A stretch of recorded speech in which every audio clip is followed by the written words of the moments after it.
दुनिया में 3 तरह के लोग हैं। एक जो अपने दुख से दुखी है, दूसरे हैं जो दूसरों के दुख को देखकर दुखी है, और तीसरे हैं जो सबसे ज्यादा दुखी है, जो दूसरों के सुखों को देखकर दुखी है। इसका कारण दूसरे के सुखों और तरक्की को देख नहीं सकते और ईर्ष्या से जलते रहते हैं। याद रखिए, हम ईर्ष्या करके दूसरों के भाग्य को नहीं बदल सकते, उल्टा हम अपने ही भाग्य को खराब कर देते हैं। इसलिए हमेशा दूसरों से द्वेष ना करें, तभी हमें सच्ची सुख शांति का अनुभव होगा।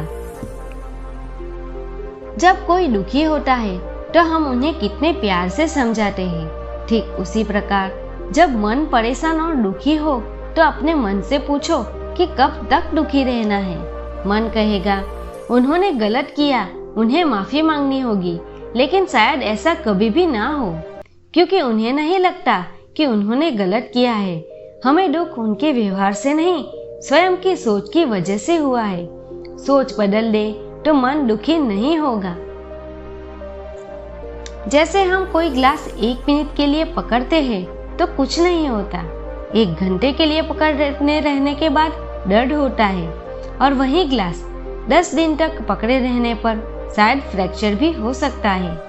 उसी तरह मन में अगर कोई बात लंबे समय से पकड़ कर रखी हुई है तो वह भी घाव करेगी। तन के घाव दवाई से और मन के घाव भूलने से ठीक होते हैं। जो बीत गया उसे पीछे मुड़कर देखने में कोई समझदारी नहीं है। किसने क्या किया, क्यों किया, इन सबको याद करके दुखी होने से अच्छा है कि आगे देखो। तुम्हारे पास आगे देखने के लिए बहुत कुछ है। कोई हमें डांटता है, निंदा करता है, झूठ बोलता है, धोखा देता है, हम उन्हें अपने दुखों का कारण मानते हैं। वह हमें दुख नहीं दे रहे, वह खुद दुखी और अशांत है। अपनी चोट नहीं, उनकी बीमारी देखिए। आपका दुख सहानुभूति में बदल जाएगा। अपनी पीड़ा के लिए संसार और भगवान को दोष मत दो, बस अपने मन को समझाओ।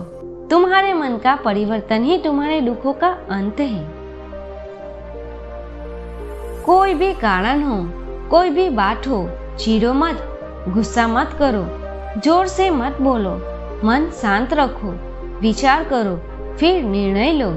आवाज से आवाज नहीं मिटती, बल्कि चुप्पी से मिटती है। तकलीफ सिर्फ आपको होगी, दुख भी आपको ही होगा। मन शांत रखोगे तो सुख भी आपको ही मिलेगा।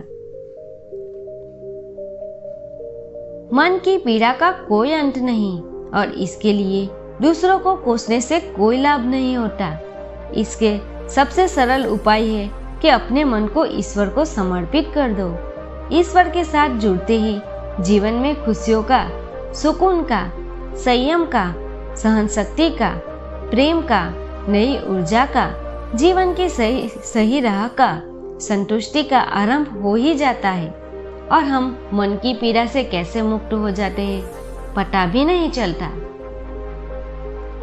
जब हम कोई चीज, कोई चिंता, कोई परेशानी ईश्वर को सौंप देते हैं, पूरी तरह से समर्पित कर देते हैं, तब बिगड़ी हुई चीजों को सही करने के लिए ईश्वरीय ऊर्जा काम करने लगती है।